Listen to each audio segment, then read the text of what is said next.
Hello friends, नमस्कार, जय हिंद, जय भारत। फ्रेंड्स, आज हम पढ़ेंगे राजस्थान के बारे में। और राजस्थान के ऊपर जो हमारा टॉपिक रहेगा वो टॉपिक है राजस्थान के भौतिक प्रदेश। तो हम राजस्थान के भौतिक प्रदेश है उनका अध्ययन करते हैं। तो उससे पहले हमें राजस्थान के जो भौतिक प्रदेश है, हमारे इसके 4 भौतिक प्रदेश हैं, उनका निर्माण कैसे हुआ, या हम यूं कहें कि राजस्थान का जो भौतिक प्रदेश है, पूरा राजस्थान जो भौतिक प्रदेश इकाई है, उनका निर्माण कब और कैसे हुआ, किस खंड के भाग है, पहले उनका हम अध्ययन कर लेते हैं। उसके पश्चात यदि हम राजस्थान के भौतिक प्रदेशों के बारे में डीपली यदि हम अध्ययन करते हैं तो आसानी से हमारे समझ में आ जाएगा कि पहले जो हम कंपटीशन देते थे उनका पैटर्न अलग था। हमारे पास बहुत सारी गाइड्स आती थी, हम गाइड्स का सहारा लेते थे या नोट्स का सहारा लेते थे। जो प्राचीन हमारी पद्धतियां रही हैं जो पढ़ने की, कौन कौन सी थी? गाइड। और गाइड भी जब हम लेने जाते थे उस टाइम के अंदर देखते थे डिस्काउंट, कि ये गाइड वाला 60% डिस्काउंट देता है, ये 70 वाला देता है, ये 50%। जितना हमें ज्यादा डिस्काउंट मिलता था वही गाइड हम खरीदते थे। हमारे भविष्य से कोई लेना देना नहीं था, केवल डिस्काउंट से लेना देना था। हमारी गलती यह रही। दूसरी गलती यह थी कि जो गाइड हम खरीद रहे हैं उसके राइटर कौन है, क्या उस राइटर ने कभी भी कोई कंपटीशन फाइट किया है? क्या 2-4 किताबें ली, गाइड ली, उनको तोड़ मरोड़ के लिख दिया, उसके अंदर 60% 70% डिस्काउंट दे दिया और हम खरीद कर ले आए, यह होता था। दूसरा, हम यह देखते थे कि ट्रिक्स पद्धति देखिए मिलान करने के लिए कि च से चंबल, ब से बनास, इस प्रकार की जो ट्रिक्स पद्धति थी उनका हम सहारा लेते थे, वही रटाफिकेशन का हिस्सा थी। तीसरा, हम कभी भी ऑथेंटिक किताब कभी नहीं पढ़ते थे, केवल गाइड या जो नोट्स या अन्य कोई मैटर होता था केवल उन्हीं का हम सहारा लेते थे।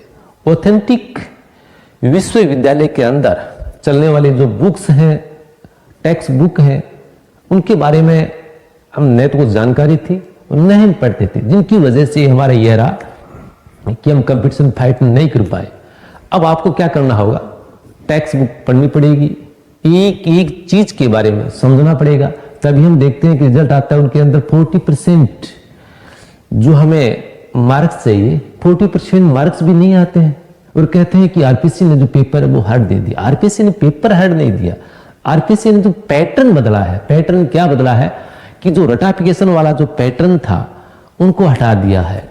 यदि आपकी तथ्य समझ में आ गए, उसके पश्चात कहीं से भी पेपर आए आप आराम से कर सकते हैं, आपको रटने की आवश्यकता नहीं है। तो चलिए आज हम पढ़ते हैं राजस्थान के भौतिक प्रदेश के बारे में। राजस्थान के जो भौतिक प्रदेश है, अपन देखते हैं कि राजस्थान के भौतिक प्रदेश को ऊंचावच के आधार पर, ऊंचावच प्लस जलवायु के आधार पर 4 भागों में बांटा गया है। समुद्र तल से जो ऊंचावच, जैसे जैसे समुद्र तल से जो ऊंचावच है, ऊंचाई के आधार पर, ऊंचावच का अर्थ होता है ऊंचाई के आधार पर जो भाग होते हैं उनको ऊंचावच कहते हैं। उसके आधार पर 4 भागों में विभाजन किया गया है।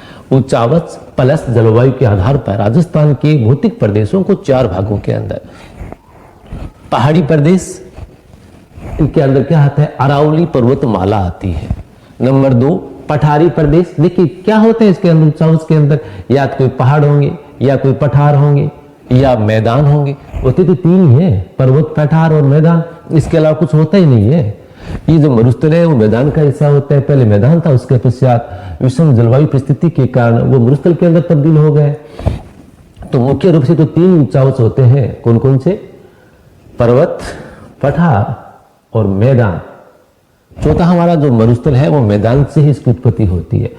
तो राजस्थान के भौतिक प्रदेशों को 4 भागों के अंदर, कौन से? पहाड़ी, जिसके अंदर अरावली पर्वतमाला आती है।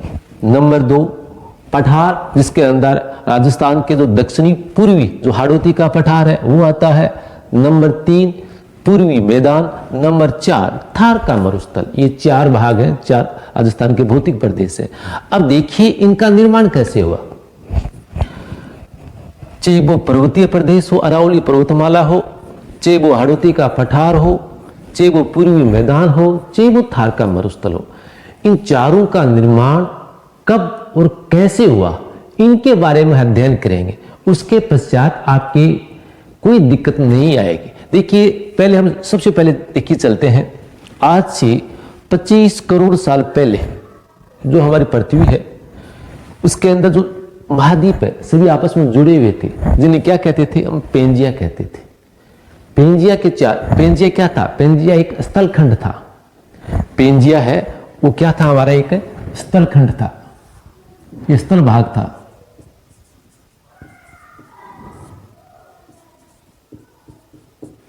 तो हम पेंजिया के बारे में पढ़ रहे थे।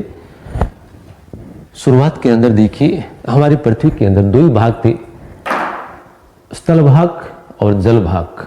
जो स्थल भाग है, आज के वर्तमान के जो महाद्वीप है वो सभी आपस में जुड़े हुए थे, जिन्हें हम पेंजिया कहते थे। और इसके चारों ओर जो जल है वो महासागर था, वो क्या कहलाता था, पैंथालासा। आज से 25 करोड़ साल के पहले कार्बोनीफेरस युग के अंदर इस पेंजिया के अंदर क्या हुआ, विभाजन होना शुरू हुआ। विभाजन होने से बीच के अंदर देखिए एक दरार पड़ गई। दरार के माध्यम से इसके अंदर पेंजिया के अंदर क्या हो गया, विभाजन हो गया। उस दरार को हम क्या कहते हैं, भूसनंती। तो इस दरार की जो उत्तर की ओर है वो भाग क्या कहलाया, अंगारा लैंड कहलाया। और इस दरार के इस ओर दक्षिण की ओर जो भाग है वो क्या कहलाया, गोंडवाना लैंड कहलाया। अब देखिए आप, पेंजिया स्थलखंड, उसके अंदर विभाजन शुरू हुआ कब, 25 करोड़ साल पहले कार्बोनीफेरस युग के अंदर। और विभाजन शुरू होने से उनके बीच के अंदर, स्थलखंड के बीच के अंदर इस प्रकार से पूर्व से लेकर पश्चिम की ओर क्या हो गई, बीच के अंदर एक दरार आ गई। वो दरार कि इस साइड वाला स्थलखंड अंगारा और इस वाला भाग जो दक्षिण की ओर है क्या कहलाया, गोंडवाना लैंड कहलाया। अब मैं कहूं कि ये पेंजिया के अंदर देखो इस प्रकार से दरार आ गई, इस प्रकार से दरार आ गई, ये दरार आ गई।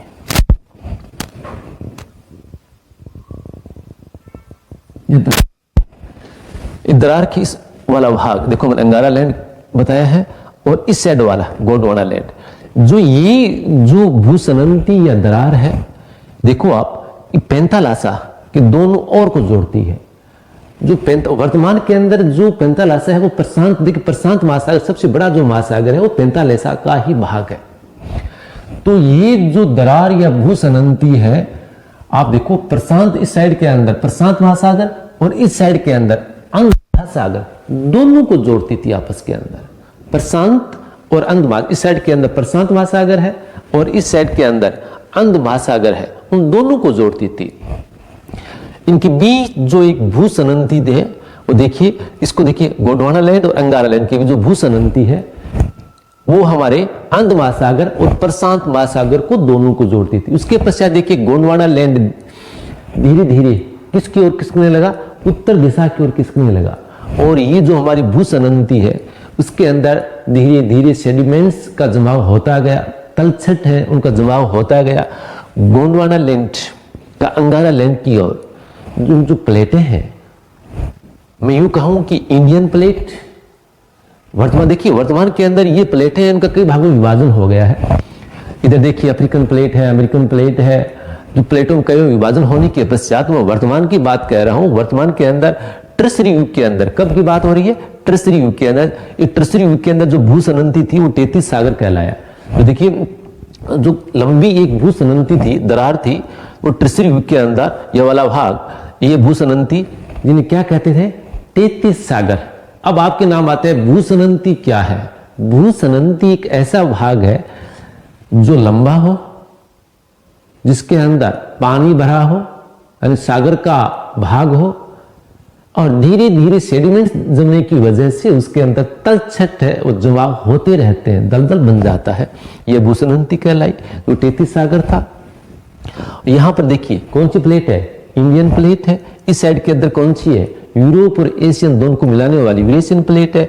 इंडियन प्लेट और यूरेशियन प्लेट दोनों आपस में टकराने की वजह से जो 33 सागर के अंदर जो भूसनंती है उसके अंदर तलछट है, सेडिमेंट्स है, उसके अंदर क्या पड़ गए? वलन पड़ गए। क्या पड़ गए? वलन। जिस प्रकार से मैं कहूँ, आपको बताता हूँ, देखिए किस प्रकार से वलन पड़ते हैं।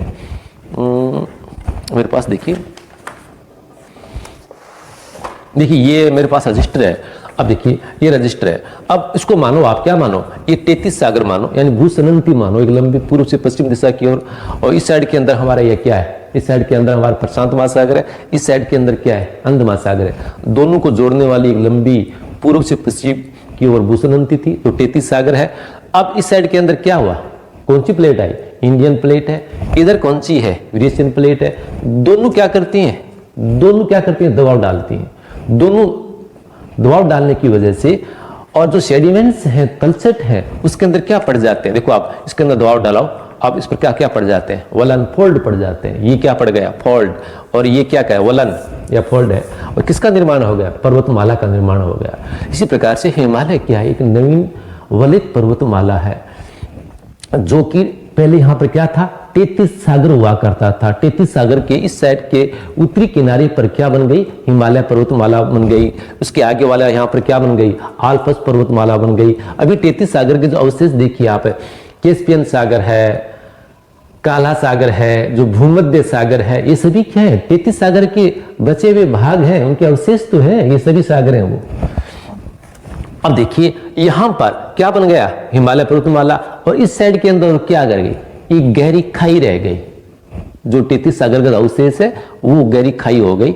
अब यहां पर हिमालय से आने वाली जो नदियां, इधर जो गोंडवाना लैंड से आने वाली नदियों ने क्या किया? धीरे धीरे धीरे धीरे यह सेडिमेंट्स जमा होते गए।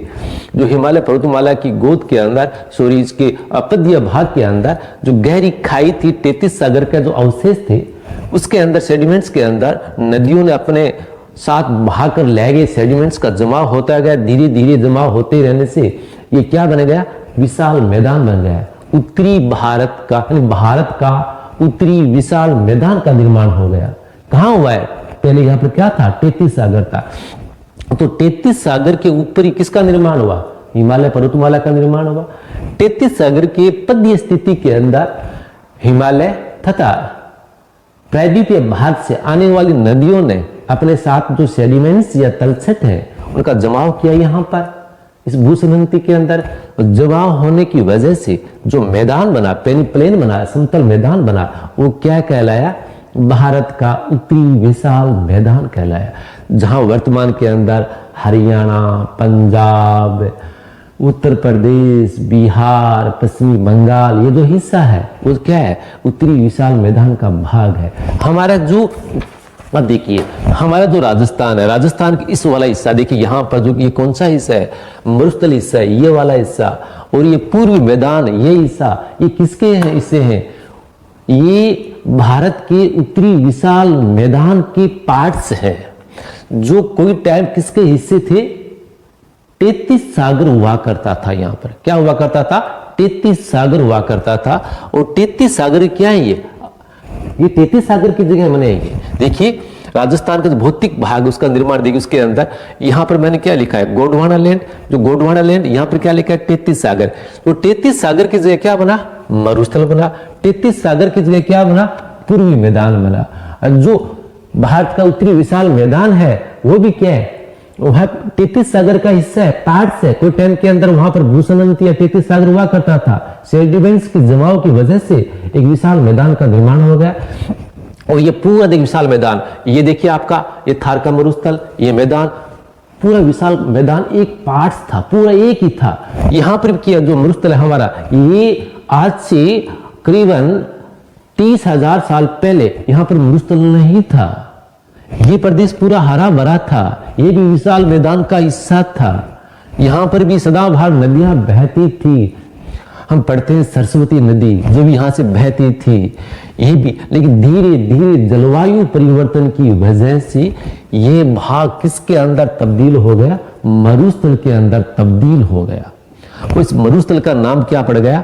थार का मरुस्थल। देखिए हम देखते हैं कि कौन सा मरुस्थल है, ये थार का मरुस्थल है, जो हमारा राजस्थान के जो भौतिक प्रदेश है इनका कितना प्रतिशत भाग है, 61.11% भाग है। जो हमारी अरावली है, देखिए आप, जो अरावली किसका हिस्सा है, गोंडवाना लैंड का हिस्सा है। अरावली गोंडवाना लैंड कौन कौन सी हिस्से है, अरावली पर्वतमाला और हाड़ौती का पठार। ये अरावली पर्वतमाला है और हाड़ौती का पठार है। ये किसके पार्ट्स हैं, भारतीय प्रायद्वीपीय भाग के पार्ट्स या गोंडवाना लैंड के हिस्से हैं।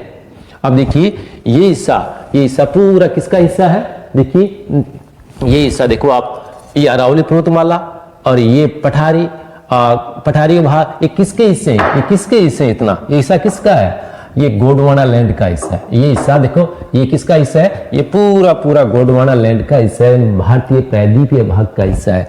ये भाग देखो आप, पूरा जो थार का मरुस्थल है, ये पूर्वी मैदान है, ये किसका हिस्सा है, उत्तरी विशाल मैदान के पार्ट्स है।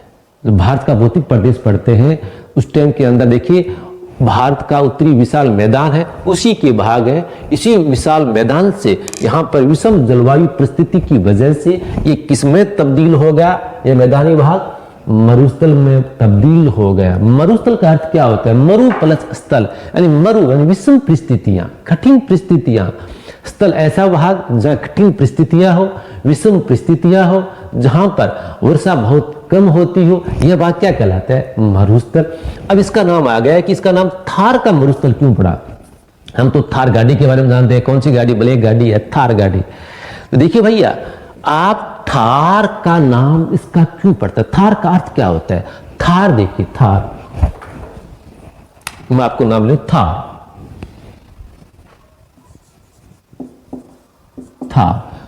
शब्द एक भाषा है, अरबी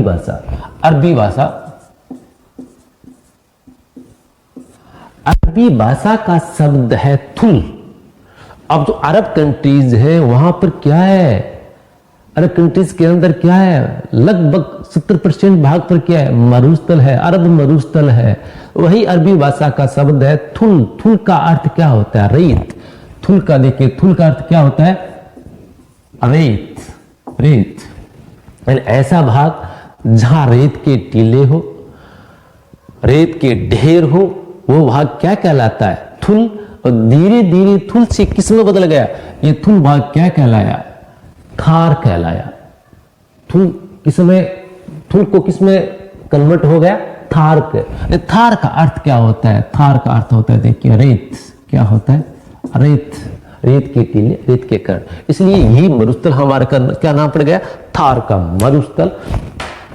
कई बार परीक्षा के अंदर पूछते हैं कि राजस्थान का कौन सा हिस्सा 33 सागर के अवशेष है, राजस्थान का कौन सा हिस्सा गोंडवाना लैंड के भाग है। तो 33 सागर में देखिए मरुस्थल प्लस पूर्वी मैदान ये है। और जो गोंडवाना लैंड यानी भारतीय प्रायद्वीपीय भाग, उसके हिस्से कौन से, अरावली पर्वतमाला या हाड़ौती का पठार, ये भारत का प्रायद्वीपीय पठार का हिस्सा है। ये क्या है, प्राचीनतम हिस्सा है भारतीय गोंडवाना लैंड क्या प्राचीनतम हिस्सा है। राजस्थान का जो प्राचीनतम भाग कौन कौन से हैं, ये आ जाएगा राजस्थान के कौन से भाग प्राचीनतम है, कौन से भाग न्यूनतम है। तो भैया राजस्थान के प्राचीनतम भाग कौन कौन से हैं, अरावली प्लस हाड़ौती। राजस्थान के जो न्यूनतम भाग है वो कौन कौन से, मरुस्थल प्लस पूर्वी मैदान। अब आपके मन में ये आता है कि सर आप बता रहे हो कि जो थार का मरुस्थल है, हम प्रत्येक भौतिक भाग के बारे आज तो हम केवल आप क्या कर रहे हैं, हम चर्चा कर रहे हैं।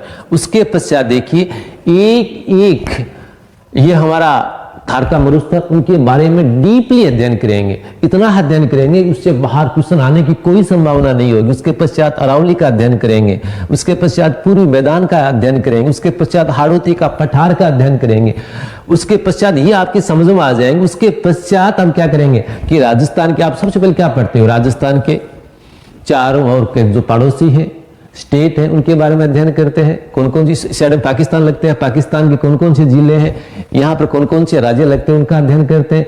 अक्षांशीय स्थिति का अध्ययन करते हैं, देशांतरीय स्थिति का अध्ययन करते हैं, फिर उसके जिलों का अध्ययन करते हैं। उससे पहले आप क्या करो, वो पहले अध्ययन कर, नहीं वो पहले अध्ययन मत करो प्लीज। आप पहले इनके भौतिक प्रदेशों का अध्ययन करो। भौतिक प्रदेशों के बारे में यदि आपकी समझ में आ जाता है, उसके पश्चात उसकी अक्षांशीय स्थिति, देशांतरीय स्थिति, उसके पड़ोसी जो भी है उनका अध्ययन करो, आराम से आपकी समझ में आ जाएगा।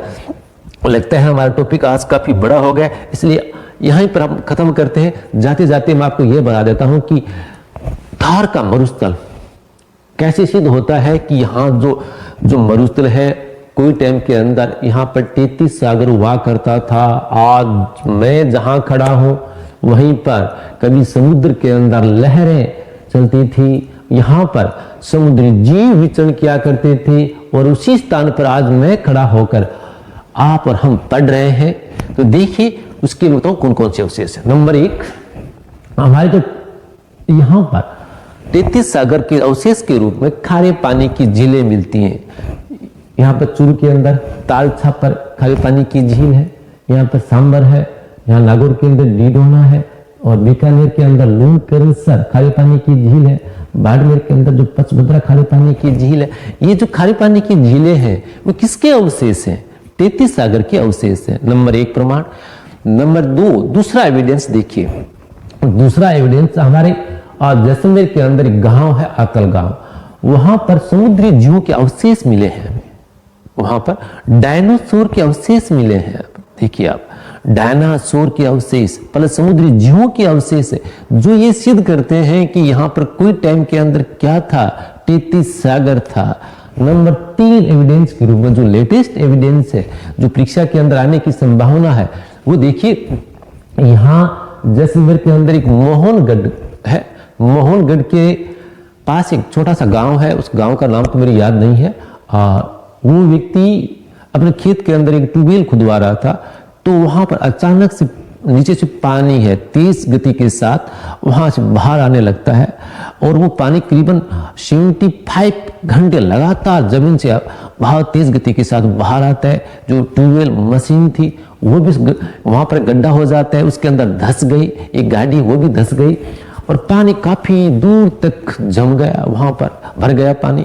उसके पश्चात उसका अध्ययन किया गया लेबोरेटरी के अंदर। जो पानी बाहर आया तेज गति बहाव के साथ, उस पानी का लेबोरेटरी के अंदर टेस्ट किया गया। जो पानी के साथ जो मिट्टी थी वो आई, उसका लेबोरेटरी के अंदर टेस्ट किया गया। तो मैं आपको बता देता हूं, जब उस पानी का टेस्ट किया गया था तो पानी की अंदर जो लवण है, जो लवण की मात्रा मिली, उनके आधार पर यह सिद्ध किया गया कि ये सागर का पानी है, समुद्र का पानी है। तो वो समुद्र कौन सा था? 33 सागर का पानी था, जो बाहर आया तेज गति के साथ, वो 33 सागर का पानी था। सागर के पानी के अंदर ही इतनी लवणता हो सकती है। दूसरी बात, जब उसकी मिट्टी का अध्ययन किया गया तो मालूम चला कि मिट्टी बहुत ही प्राचीन है, और जो समुद्र के अंदर पानी, समुद्र के अंदर जो मिट्टी होती है उससे मेल खाती है। इससे सिद्ध ये होता है कि यहाँ पर 33 सागर था। परीक्षा के अंदर पूछ भी सकते हैं कि अभी जैसलमेर राजस्थान के किस जिले के अंदर, कहाँ पर, वहां पर एक जमीन से पानी बाहर निकला तो लगातार 72-75 घंटे के अंदर बहता रहा, और जहां लेबोरेटरी के अंदर प्रयोग करने के पश्चात यह सिद्ध हुआ कि वो जल बाहर आया वो सागर का पानी था। यानी 33 सागर 33 सागर यहाँ पर था, उसके एविडेंस के रूप में वो माना जाता है। आगे हम कल पढ़ेंगे। कल देखिए, कल हमारा क्या रहेगा? कल हमारा रहेगा थार का मरुस्थल। उसके पश्चात हम क्या पढ़ेंगे? नंबर 2 पर कल 1 घंटा लगातार थार का मरुस्थल बहुत डीपली पढ़ेंगे। उसके पश्चात 2 नंबर पर अरावली पर्वतमाला के बारे में पढ़ेंगे अगले दिन। उसके पश्चात हम पढ़ेंगे हाड़ौती का पठार पढ़ेंगे। लास्ट के अंदर हम मैदानी भाग में पढ़ेंगे। उसके पश्चात चारों को मिक्स मिलाकर पढ़ेंगे। तब तक के लिए धन्यवाद। Thank you.